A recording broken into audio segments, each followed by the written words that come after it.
oscuro secreto estás escondiendo de todas? Historia 1. Mi novia lleva 5 años preguntándome por qué nunca hablo de mi adolescencia. Le digo que fue una época difícil y cambio de tema.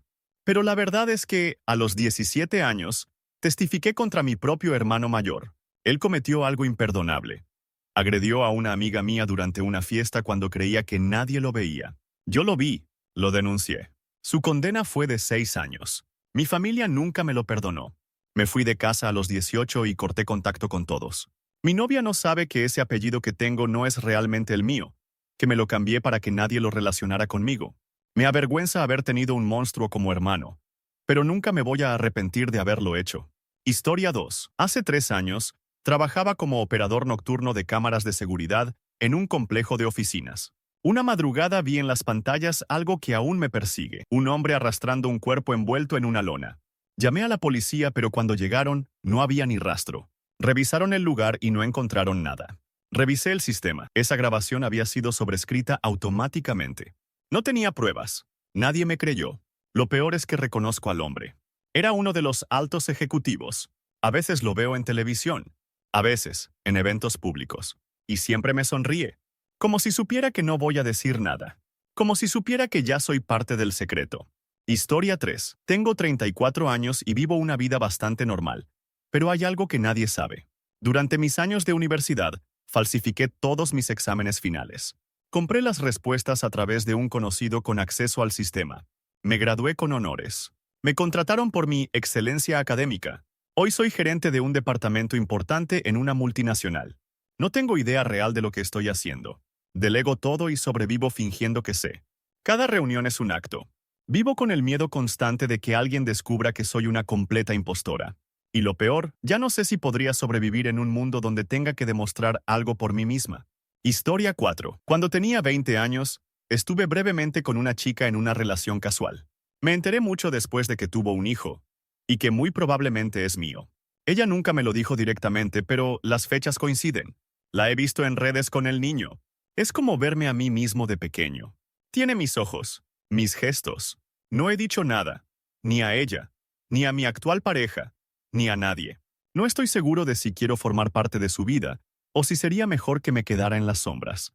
Pero cada vez que veo una foto nueva de ese niño, siento un nudo en el pecho, como si ya lo quisiera, aunque él no tenga idea de quién soy. Historia 5. Hace 6 años, cuando aún estaba casado, mi esposa atropelló a alguien en la carretera. Era de noche, llovía, y no se detuvo. Estaba en shock. Lloró durante horas. Me rogó que no dijera nada. Revisamos las noticias los días siguientes. Nunca apareció nada. Nadie reportado. Ni denuncia. Nada. Juramos nunca volver a hablar del tema. Pero a veces la veo mirando por la ventana, como si esperara que alguien venga. Nos separamos 2 años después por otras razones, pero ese secreto sigue siendo nuestro. Nunca le he contado a nadie. Me despierto a veces preguntándome si esa persona murió, o si alguien, en algún lugar, sigue buscando a quien lo dejó tirado bajo la lluvia. Historia 6. Cuando tenía 16 años, solía pasar los fines de semana en casa de mi abuela. Ella vivía en una zona rural y tenía una colección enorme de libros antiguos. Uno en particular me llamó la atención. No tenía título ni autor, solo una tapa de cuero desgastado y hojas amarillentas con símbolos extraños. Me lo llevé sin que se diera cuenta. Pasé semanas intentando descifrarlo. Una noche, dibujé uno de los símbolos en el suelo de mi habitación, imitando un ritual que aparecía en una de las páginas. Solo por curiosidad. Pensé que no pasaría nada. Esa misma noche, mi padre sufrió un accidente automovilístico. Sobrevivió, pero quedó con secuelas neurológicas permanentes. En los meses siguientes, mi madre cayó en depresión. Perdimos la casa y yo terminé viviendo con mi abuela de nuevo. Encontré el libro en mi mochila, como si nunca lo hubiera sacado. Desde entonces no lo he vuelto a abrir. Está escondido en una caja enterrada bajo el cobertizo, con cadenas y un candado que no pienso romper. Nadie sabe de su existencia. Nadie sabe que creo que yo lo causé todo. Y cada vez que algo malo pasa en mi vida, no puedo evitar pensar si ese símbolo sigue vivo dentro de mí. Historia 7. Trabajo como cuidador en una residencia para adultos mayores. Es un empleo tranquilo, con rutinas marcadas y muchas historias de vida. Pero hace poco más de un año, un residente llamado Elías me hizo una confesión que no he podido olvidar. Tenía 92 años. Una madrugada, mientras lo ayudaba a ir al baño, Me agarró del brazo con una fuerza inesperada y me susurró: «Yo no soy quien digo ser. El verdadero Elías murió en 1952. Yo tomé su lugar». Pensé que deliraba, pero luego me contó detalles de una vida que no coincidía con sus documentos.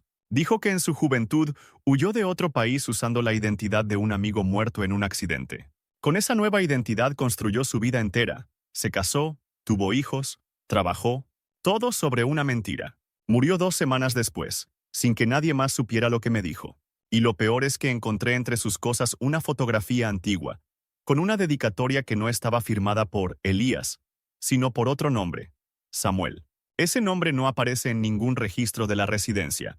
Llevo un año sin decir nada. Su familia aún me escribe para agradecerme por el buen trato que le di. No saben que el hombre al que enterraron con lágrimas no era quien pensaban. Historia 8. Durante la pandemia, empecé a hacer delivery en bicicleta. Una noche, me asignaron una entrega en un edificio lujoso. El ascensor estaba descompuesto, así que subí por las escaleras. En el piso 10, me crucé con un hombre que bajaba. Tenía la ropa manchada, como con pintura oscura. Me miró pero no dijo nada. Sentí un escalofrío. Cuando llegué al departamento, toqué el timbre varias veces. Nadie respondió. Decidí dejar la comida en la puerta. Mientras bajaba, noté que había una gota roja en el peldaño del piso 9. Después otra, y otra más, hasta llegar al cuarto piso, donde la mancha se perdía. Esa noche no pude dormir. Al día siguiente, busqué noticias sobre algún crimen en ese edificio. Nada. Pero semanas después, vi en televisión una nota sobre un empresario desaparecido. Reconocí la cara. Era el tipo del ascensor, o por lo menos lo parecía. Nadie volvió a hablar de él. No he dicho nada nunca.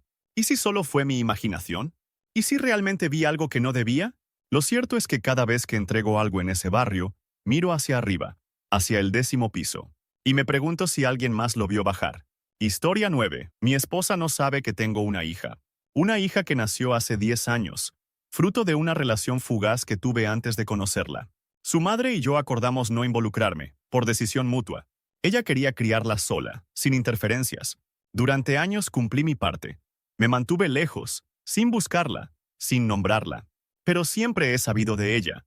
La he seguido en redes. Sé cuándo cumple años, qué deporte practica, cómo se ve su sonrisa. Hace poco su madre enfermó gravemente. Me contactó y me pidió que estuviera presente. Fui. La niña no me reconoció, por supuesto. Me presentaron como un amigo de la familia. Estuvimos hablando un rato. Me preguntó si tenía hijos. Le dije que no. Mentí. No sé cuánto tiempo más podré sostener esto. Mi esposa y yo estamos pensando en tener nuestro primer hijo. Y mientras ella elige nombres y busca cunas, yo pienso en la niña que ya existe y que no tiene idea de quién soy. Historia 10. Cuando tenía 23 años, vivía en un apartamento compartido con 3 compañeros. Uno de ellos, Sergio, era muy reservado. Nunca sabíamos a qué se dedicaba exactamente, pero siempre tenía dinero. Decía que trabajaba por internet. No preguntábamos. Una noche de invierno, llegó muy alterado. Dijo que tenía que salir del país. Nos pidió que no dijéramos nada si alguien preguntaba por él. Al día siguiente, desapareció. Dejó su habitación cerrada con llave. 2 días después, la policía vino a buscarlo. Dijimos que no sabíamos nada. Lo más extraño es que nadie quiso abrir la habitación. Por miedo, por respeto, o por comodidad. No lo sé. Un mes después, como nadie reclamaba sus cosas, entramos. Solo encontramos ropa, una laptop y una pequeña caja con fajos de billetes en diferentes monedas. También había una carpeta con pasaportes falsos. Nunca lo denunciamos. Uno de mis compañeros tomó el dinero y lo escondió. Otro se quedó con la laptop. Yo me llevé la carpeta. A veces la reviso. Hay fotos de personas que no conozco, visas, registros de vuelos. Lo he buscado en internet, pero Sergio nunca más apareció. Y cada vez que alguien me pregunta si alguna vez viví con alguien raro, sonrío y digo que no. Historia 11. Tengo una vida estable. Estoy casado, tengo un hijo, trabajo en una empresa de tecnología y nadie sospecha nada. Pero guardo un secreto que podría destruir todo. Hace poco más de 10 años, trabajaba como administrador de sistemas en una empresa pequeña. Descubrí, por casualidad, una base de datos mal protegida con miles de tarjetas de crédito y contraseñas. No dije nada. Creé un sistema anónimo para vender esa información en la dark web. Lo hice durante 7 meses. Me generó más dinero del que había visto en mi vida. Compré un auto, invertí, y luego borré todo rastro. Me fui de la empresa con una excusa cualquiera y me reinventé. Hoy doy charlas sobre ciberseguridad. Enseño a otros cómo protegerse de gente como yo. Nadie sabe que en algún lugar del mundo, varias personas aún sufren las consecuencias de esa filtración. Ni siquiera sé cuántas vidas afecté. Pero cuando veo que me aplauden por mi conciencia ética, me siento como un fraude. El peor tipo de fraude. Historia 12. En el año 2011, me ofrecieron un trabajo en el extranjero como asistente de dirección para una pequeña productora de documentales. Estaba emocionado. Pero lo que no sabía es que no era una productora, ni hacían documentales. Era una fachada para grabar contenido extremadamente cuestionable, disfrazado de arte experimental. Durante casi un año, ayudé a coordinar locaciones, luces y cámaras, sin saber exactamente lo que ocurría cuando se cerraban las puertas, hasta que un día vi parte del metraje. Fue suficiente para entender que había algo muy turbio, mucho más allá de lo legal. Renuncié al día siguiente. No denuncié, no hablé, no investigué, solo me fui. A veces me despierto con culpa por haberlo permitido, aunque fuera por ignorancia. Lo peor es que firmé un contrato de confidencialidad. No tengo pruebas, solo imágenes grabadas en mi cabeza. Y un nombre que no puedo olvidar. El del director. Hoy trabaja para una plataforma famosa. Y cada vez que veo su apellido en los créditos, me siento enfermo. Historia 13. Mi mejor amiga lleva más de 5 años buscando a su madre biológica. Fue adoptada cuando era bebé, y siempre ha sentido ese vacío. Yo he estado a su lado durante todo el proceso, acompañándola a entrevistas, ayudándola con papeles, haciéndole compañía cuando la desilusión la consumía. Pero hay algo que nunca le dije. Yo conocí a su madre biológica. No por casualidad, sino porque la busqué por mi cuenta. La encontré hace 2 años. Vivía en una ciudad vecina, tenía otra familia, y no quería saber nada de su hija. Me pidió que no le dijera nada, que la dejara en paz, que había cerrado esa etapa de su vida para siempre. No he tenido el valor de contarle, porque sé que no lo soportaría, porque su esperanza es lo único que la mantiene firme, porque sé que, si lo supiera, dejaría de buscar, pero también se rompería en 1000 pedazos. Así que sigo acompañándola, fingiendo que aún hay esperanza, y odiándome cada día por ser parte de la mentira. Historia 14. En el año 2008, fui jurado en un juicio por homicidio. Era joven, apenas tenía 25 años, y me lo tomé muy en serio. Escuchamos pruebas, testimonios, vimos imágenes horribles. Todos estábamos convencidos de la culpabilidad del acusado, menos yo. Algo en su mirada me decía que no lo había hecho. Pero las pruebas eran tan sólidas que finalmente voté culpable, por presión del grupo. Fue condenado a cadena perpetua. Un año después, encontré en un foro viejo de internet una confesión anónima, con detalles que solo el asesino podía conocer. Era alguien más. Intenté reportarlo, pero el hilo desapareció a las pocas horas. Guardé capturas, pero ninguna autoridad me tomó en serio. Me dijeron que estaba viendo lo que quería ver. A veces sueño con la cara del acusado, con la forma en que me miró cuando se leyó el veredicto. Sé que es inocente, y sé que ayudé a arruinarle la vida. Todo por no ser lo suficientemente valiente. Historia 15. Mi madre cree que mi padre murió en un accidente laboral hace más de 20 años. Es lo que todos creen. Pero la verdad es otra. Yo tenía 14 años cuando lo descubrí. Mi padre no murió. Huyó. Se fue con otra mujer, a otro país, y fingió su muerte. Lo supe por una carta que encontré en el garaje, oculta detrás de unas herramientas. En ella, le decía a su hermano que no podía más, que necesitaba comenzar de nuevo, que no amaba a mi madre, y que lo lamentaba por mí, pero que no iba a cargar con la culpa. Nunca se lo dije a nadie. Guardé la carta en una caja y la escondí bajo mi cama. A veces, de noche, la leo una vez más, por si acaso algo cambió. Pero siempre es igual. Fría, distante, cobarde. No lo odio. Ya no. Pero cada vez que mi madre enciende una vela en su aniversario, siento un vacío en el estómago, porque la estoy dejando vivir una mentira, porque la estoy protegiendo de una verdad que la destruiría. Historia 16. Mi esposo cree que soy hija única. No sabe que tuve una hermana gemela. Cuando teníamos 10 años, salimos a jugar al bosque cerca de casa. Era un lugar al que teníamos prohibido ir solas, pero desobedecimos. Nos encantaba inventar juegos. Ese día estábamos fingiendo que éramos exploradoras perdidas. Ella se adelantó. Yo la seguí, pero cuando giré un árbol, ya no estaba. La buscamos durante semanas. Búsquedas, voluntarios, perros rastreadores. Nada. Nadie la vio nunca más. Me dijeron que probablemente se la llevó alguien, que no fue mi culpa. Pero yo sé que sí. La última vez que la vi, la empujé. Estábamos discutiendo. No fue fuerte, pero tropezó. Cayó y se golpeó la cabeza. Me asusté tanto que salí corriendo. Cuando regresé, ya no estaba. Nunca conté la verdad. Inventé que se había alejado demasiado. Y viví toda mi vida siendo la que sobrevivió. Me cambiaron de ciudad, de colegio, de identidad. Mi madre cayó en depresión. Mi padre se convirtió en otro hombre. Hoy tengo 36 años. A veces veo a mi hijo jugar y me pregunto cómo sería verla crecer. No hay día en que no la recuerde, ni noche en que no la sueñe, con su cara pálida y los ojos abiertos, preguntándome por qué la dejé sola. Historia 17. Durante mi adolescencia solía escribir fanfiction. Nada especial. Solo historias con personajes inventados y mucho drama. Pero hubo una que se volvió viral en el foro donde la publiqué. Tenía miles de lectores, teorías, fanarts. La gente estaba obsesionada. Pero lo que nadie sabía era que la historia no era completamente inventada. Se basaba en alguien real, una compañera de clase. Yo tomé su vida, sus traumas, incluso su diario personal, que le robé una tarde en que dejó la mochila abierta, y lo transformé en contenido.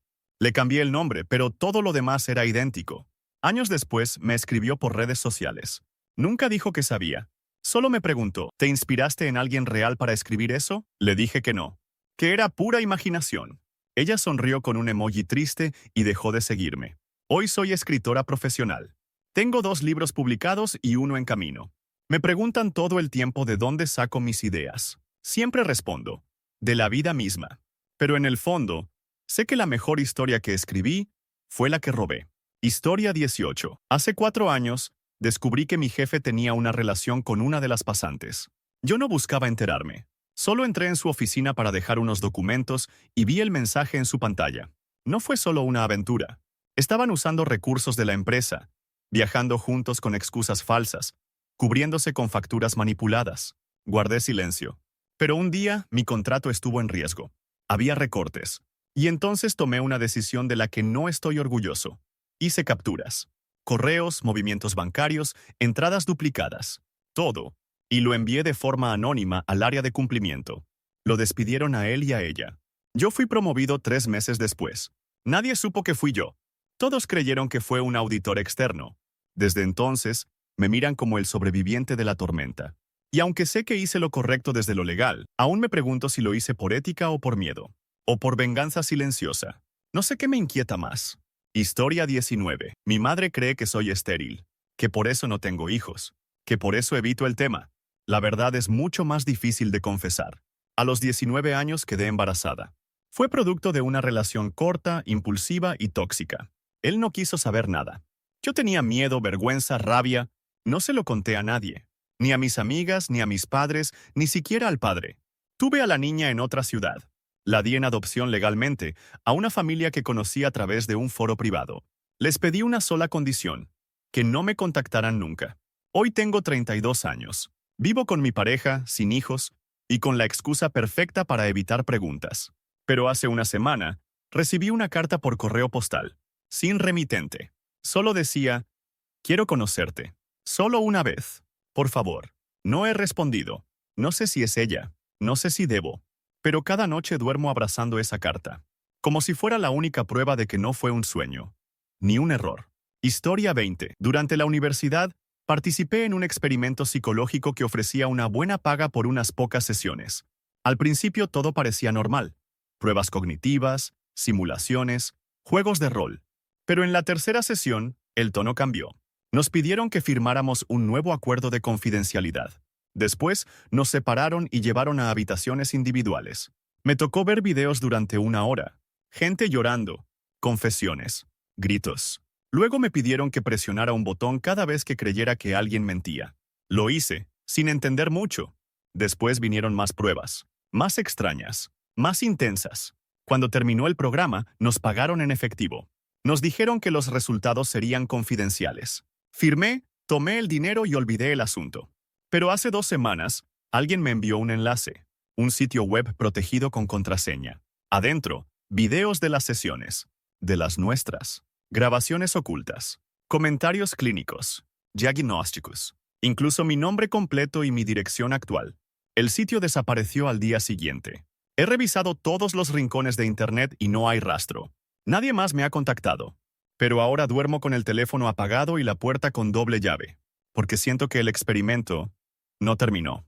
Historia 21. Cuando era adolescente, vivía en un pueblo pequeño donde todos se conocían. Mi vecino era un anciano solitario llamado Eusebio. Lo trataban como un loco inofensivo. Decían que hablaba con los árboles y enterraba frascos con mensajes secretos en su jardín. Un día, me pidió ayuda para podar unas ramas. Mientras trabajábamos, me dijo que tenía algo importante que contarme. Pensé que sería otra de sus fantasías, pero me llevó al cobertizo. Quitó una tabla suelta del piso y sacó un cuaderno viejo, lleno de anotaciones con fechas y nombres. Estos son los que se fueron sin decir adiós, me dijo. Eran personas desaparecidas en la región. Algunas, hacía décadas. En cada página había detalles. Último lugar visto, descripción, hora exacta, e incluso dibujos. No supe qué hacer. Le pregunté si era una investigación personal. Me miró y dijo, no, yo fui quien los vi irse. Todos ellos vinieron a mí primero. No volví a su casa. A los pocos meses murió. El cuaderno desapareció. Nunca hablé de eso. Pero a veces, cuando camino por el bosque donde solía estar su cabaña, siento que alguien me observa. Alguien que aún está tomando nota. Historia 22. Trabajo como diseñador de audio para videojuegos. Suelo recibir paquetes de estudios pequeños, independientes, que quieren que les ayude con ambientes sonoros. Hace un año, me llegó un disco duro sin remitente, solo con la palabra Nebula, escrita con marcador rojo. Dentro, había un juego inacabado. Tenía gráficos antiguos, diseño rudimentario y una atmósfera extremadamente oscura. Pero lo que me impactó fue el sonido. Voces reales, gritos reales. Alguien había grabado sufrimiento humano auténtico. Revisé los metadatos. El archivo original había sido creado más de 20 años atrás. Lo comparé con bancos de sonido y no encontré nada parecido. Cuando jugué más allá del tercer nivel, empecé a escuchar cosas fuera del juego. Ruidos en mi casa, voces en la noche, repitiendo fragmentos del audio. Pensé que era sugestión. Desconecté todo. Apagué el disco. Lo guardé en un armario cerrado con cinta. A veces lo escucho vibrar. No se lo he contado a nadie. El archivo sigue allí. Y cada tanto me llega un correo nuevo con el asunto, gracias por seguir jugando. Nunca hay texto. Solo un archivo adjunto que no me animo a abrir. Historia 23. Cuando tenía 28 años, sufrí un accidente automovilístico. Estuve clínicamente muerto durante 2 minutos. Me reanimaron y sobreviví. Todos celebraron el milagro. Yo número. Porque desde ese día, tengo recuerdos de una vida que no viví. Una familia distinta. Un trabajo distinto. Una esposa que nunca existió. Una hija llamada Clara. Los recuerdos son vívidos, nítidos. Tengo imágenes, olores, voces. Sé dónde vivíamos, qué desayunábamos, cuáles eran sus canciones favoritas. He buscado en internet. He recorrido barrios que reconozco sin saber cómo. Nadie coincide. Nadie los recuerda. Nunca se lo conté a mi actual pareja. Nunca dije que, en el fondo, siento que le estoy siendo infiel con un fantasma que solo yo conocí. Que a veces despierto llorando por una niña que no existe. Que cada vez que veo una foto de familia feliz, me duele. Quizás estoy loco. O quizás estuve allá lo suficiente como para extrañar lo que dejé. Historia 24. Cuando era niño, pasé varias temporadas en casa de mi tío abuelo. Era un tipo raro, reservado y muy meticuloso. Tenía una colección de máscaras colgadas en la pared de su taller. Cada una era distinta. Algunas tenían forma humana, otras parecían animales. Pero había una que siempre estaba tapada con una tela negra. Una vez, con curiosidad infantil, la destapé. Era distinta a todas. Lisa, sin rasgos, completamente blanca. Esa noche tuve pesadillas espantosas. Veía esa máscara flotando sobre mí, repitiendo mi nombre en un susurro que me helaba la sangre. A la mañana siguiente la máscara estaba colgada otra vez, con la tela en su sitio. No se lo conté a nadie. A los pocos días, mi tío murió. Fui al funeral, y me dijeron que el taller había sido sellado por la policía. Aparentemente, habían encontrado restos óseos en una de las paredes. Jamás se supo de quién eran. Años después pasé por esa casa. La habían remodelado. Pero en la parte más alta, colgando del balcón, juraría que vi esa máscara blanca, mirándome. Historia 25. Mi esposa no sabe que estoy en una lista de vigilancia. Hace unos años, trabajé como contratista externo para un organismo de inteligencia. No hice nada ilegal directamente. Solo recopilé datos, Preparé informes y entregué análisis. Pero en uno de esos informes, sin querer, expuse la identidad de un infiltrado. Días después lo mataron. No me acusaron. Legalmente no era mi culpa. Pero la agencia me puso bajo observación. Supongo que temían que hablara. Me asignaron un número, y un contacto me llama una vez al mes para actualizar mis datos. He cambiado de ciudad 3 veces. Me casé. Tengo un hijo. Vivo como si nada. Pero cada tanto, encuentro señales. Una cámara nueva frente a mi edificio, un sobre sin remitente con un recorte de periódico. Una llamada en silencio que se corta justo cuando respondo. No puedo contarle a mi esposa. Ella cree que tuve un pasado aburrido como programador. Y yo la dejo creerlo. Porque la verdad no es solo peligrosa para mí. Es peligrosa para cualquiera que me ame. Historia 26. Cuando tenía 20 años, trabajaba como animador infantil los fines de semana. Me disfrazaba de payaso o superhéroe y entretenía a niños en cumpleaños. En una fiesta, se acercó una niña pequeña, de no más de 5 años, y me dijo algo que aún me persigue. ¿Puedo contarte un secreto?, me preguntó. Asentí, creyendo que diría algo inocente. Entonces murmuró. Mi tío me hace lo mismo que al perrito. Me congelé. Intenté seguir el show como si nada. Luego busqué discretamente a los padres. Pero cuando pregunté por el tío, todos lo señalaban con orgullo. Era el organizador del evento. Esa noche no dormí. Al día siguiente llamé a un número de ayuda anónima. Di la dirección, lo que la niña había dicho, pero nunca supe qué pasó. A veces me convenzo de que hice lo correcto. Otras, me reprocho no haber hecho más.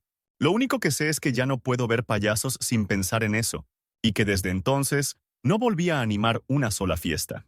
Historia 27. Soy chef en un restaurante de lujo. La cocina es mi pasión, y también mi refugio. Nadie en mi equipo sabe que, hace 10 años, fui responsable de una intoxicación masiva que terminó con la vida de una mujer. Trabajaba en un pequeño local familiar. Una noche, me distraje al manipular un lote de mariscos. No verifiqué la cadena de frío. Pensé que estaban bien. Cociné más de 30 platos. Al día siguiente, varios clientes terminaron en el hospital.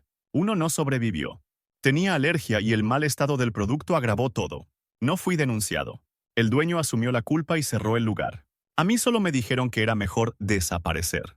Me mudé, cambié de rubro durante un tiempo y luego regresé a la gastronomía. Estudié, perfeccioné mi técnica, me obsesioné con la higiene. Todos creen que soy un maniático del control. Nadie imagina por qué. Cada vez que alguien me felicita por un plato, sonrío. Pero siento un nudo. Porque por dentro sé que cociné algo que mató. Y nunca pagué por ello. Historia 28. Durante 5 años, trabajé como voluntario en una línea de atención para personas con ideas suicidas. Escuché de todo. Gente rota, esperanzada, perdida. Algunos colgaban con alivio, otros con silencio. Pero hubo una llamada que nunca olvidé. Era una mujer. Su voz temblaba. Dijo que estaba en una habitación de hotel, en el piso 15, que tenía pastillas, que no quería morir, pero tampoco quería seguir. Hablamos durante más de 1 hora. Logré calmarla. Me prometió que bajaría a buscar ayuda. Colgó. No volví a saber de ella. Un mes después, en un artículo de internet, vi una nota policial. Mujer encontrada sin vida en hotel céntrico. Había restos de somníferos. Investigadores estiman que murió 5 días antes de ser hallada. La foto era ella. El mismo nombre. No se lo conté a nadie. Ni siquiera a mis supervisores. Temía que dijeran que fallé, que fue mi culpa. A veces sueño con su voz. A veces juro que aún la escucho en la línea. Siempre repitiendo lo mismo. Gracias por escucharme. Historia 29. Mi padre murió cuando yo tenía 9 años. Me dijeron que fue un accidente. Un disparo en el campo mientras cazaba con amigos. Lloré, lo lloramos todos, y seguimos con nuestras vidas. Mi madre nunca volvió a hablar del tema. Pero hace 3 años, ordenando una vieja caja de herramientas en el altillo, encontré algo extraño, una grabadora. Al encenderla, se escuchaba una conversación, voces alteradas, susurros, un disparo, gritos. Una de las voces era la de mi madre. No sé por qué lo hizo. No sé si fue intencional, defensa propia o un accidente. Solo sé que mintió durante décadas, que construyó toda nuestra vida sobre esa mentira. Desde entonces tengo la grabadora escondida en un cajón. No he confrontado a nadie. No quiero saber más. O quizás sí. Pero tengo miedo de que, si abro esa herida, destruya todo lo que nos queda. Historia 30. Soy maestro de primaria. Enseño a niños de entre 6 y 8 años. Me encanta mi trabajo. Siempre me gustaron los niños. Y por eso, lo que hice me atormenta cada día. Hace un tiempo, empecé a sospechar de uno de mis colegas. Observaba demasiado. Tocaba demasiado. Siempre tenía excusas para quedarse a solas con los alumnos. Fui reuniendo señales, comentarios, silencios. Tenía casi todo listo para denunciarlo. Pero antes de que pudiera hacerlo, él fue ascendido. Lo trasladaron a una institución privada. Y no dije nada. Temí que pensaran que estaba celoso, que lo hacía por envidia, que no tenía pruebas sólidas. Me convencí de que quizás había exagerado. Pero hace poco, una noticia apareció, una investigación abierta por presunto abuso en su nuevo trabajo. No sé si fue él, pero tengo un nudo en el estómago desde entonces. Porque si lo fue, yo ayudé a que escapara. Y no sé cómo vivir con eso. Historia 31. A los 19 años, me enamoré perdidamente de un profesor universitario. Él tenía 43, estaba casado y tenía 2 hijos. Yo era una estudiante insegura, solitaria y desesperada por atención. Él lo notó y lo usó. Durante meses, mantuvimos una relación secreta. Me hacía sentir especial, inteligente, distinta. Me prometía que dejaría a su esposa, que yo era el futuro, hasta que, un día, desapareció. Me bloqueó de todos lados. Su número ya no funcionaba. Pedí verlo en la universidad y me dijeron que había viajado por temas personales. Semanas después, vi una publicación en redes sociales, él y su familia de vacaciones, sonriendo, como si nada, como si yo no hubiera existido. Me dolió más de lo que puedo explicar, no por amor, sino por humillación, por lo que permití, por cómo me dejé manipular. Nadie lo supo nunca, nunca lo denuncié, guardé todo en silencio. Y hasta hoy, mi pareja actual cree que fui virgen hasta que lo conocí. No tengo el valor de contarle lo que viví, ni lo rota que quedé por dentro.